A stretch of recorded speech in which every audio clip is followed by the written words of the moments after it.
पक्ष का घोषित कीजिए। तर या सगळ्या संदर्भात बोलण्यासाठी या सगळ्या प्रश्नावर कायमच आक्रमक भूमिका घेणाऱ्या शिवसेना नेत्या मनीषा कायंदे आपल्या सोबत आहेत। मनीषाताई, तुम्ही हे विधान ऐकलं असेल, कारण हे जैन मुनी आता असं म्हणतात की एखाद्या व्यक्तीचा मृत्यू झाला तर काय फरक पडतो, तुमची काय प्रतिक्रिया यावर? सर्वात म्हणजे यांनी सगळ्या डॉक्टरांना मूर्ख ठरवलंय।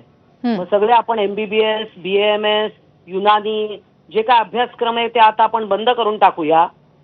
सगळं मेडिकल सायन्स बंद करून टाकूया, सगळं आरोग्य खातं बंद करून टाकूया, सगळ्या डॉक्टरांना आपण घरी बसवूया आणि यांच्या हातात आरोग्य खातं देऊया चालवायला। मुळात म्हणजे कुठल्या जैन माणसांच्या घरावर आपण अनेकदा आपल्या घरावर गणपतीचं किंवा मारुतीची प्रतिमा लावतो। कुठल्या जैन माणसाच्या घरावर कबुतराचा फोटो लावलाय का? त्यांच्या धार्मिक स्थळी कबुतराचा फोटो आहे आणि त्याची ते आराधना करतात, प्रार्थना करतायत। अनेक प्राणी हे माणसांना रोग पसरवतात, त्यातला तो एक पक्षी आहे।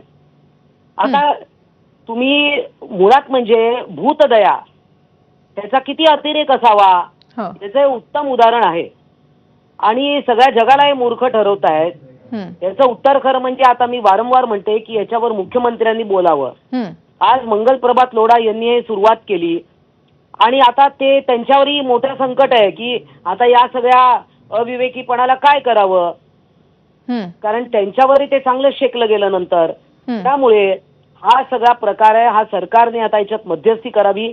मी वारंवार मुख्यमंत्री आणि दोन्ही उपमुख्यमंत्र्यांना याच्याबद्दल आवाहन करते की हा आता अविवेकीपणा या सगळ्या लोकांना समजून सांगावा।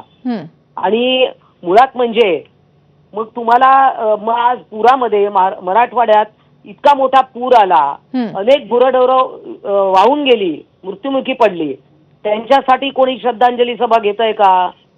गाय आणि कबूतर, गायीपासून कुठले रोग होत आहेत? कबुतरांपासून रोग होतो।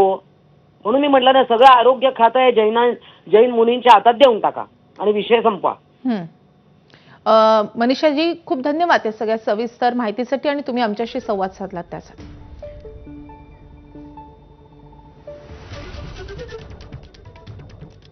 बोलूयात पुढच्या